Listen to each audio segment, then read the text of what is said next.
Side bend is exactly what it sounds like it is. It's about bending the body sideways. Now, I'm going to go back and forth between two different foot positions. This one here with the left foot in front of the right is less advanced. Stacking the feet one on top of the other is incredibly difficult. And when we have the feet stacked one on top of the other, we want to press the side edge of that bottom heel into the mat. And when the feet are side by side, one in front of the other, heel to toe position, we want to be pressing the underneath foot's side edge into the mat and the front foot's inside edge onto the mat. Like we call them the knife edges. So the soles of your feet aren't touching the floor in either position. Regardless of your foot position, you want to be able to feel that you press through the heel of your hand and you can feel that that bottom shoulder blade, in this case the right one, is tucked down into the ribs because we don't want to have the shoulder hunch up into the ear and strain any of the smaller muscles above the shoulder girdle.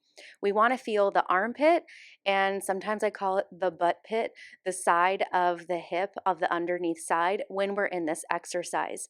You want to stretch your top arm as far over as you can and press your hips to the ceiling as high as you can so you get a really big stretch on the side of the body facing the ceiling and then a whole lot of work on the side of the body that's facing the floor. Begin seated on the right side of the body, knees slightly bent, right hand a little bit further away from the shoulder than directly underneath it.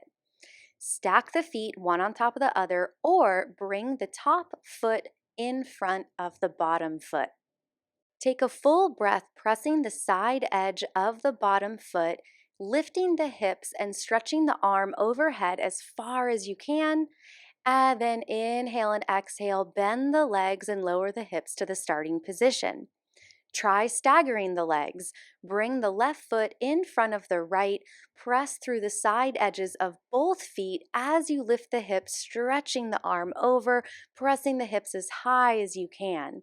Inhale and exhale as you bring the hips back down. Try the stacked foot again, bringing the top foot on top of the bottom and pressing the side edge of the heel into the mat as you lift the hips, pressing the arm overhead, hips to the ceiling, and then inhale and exhale, bending the legs, lowering yourself down. One more time. Stagger the feet again. This is our fourth and final. Pressing up through the hips, press through the armpit, press the side edges of the feet into the mat, stretching as high as you can, and then inhale and exhale as you bring yourself down.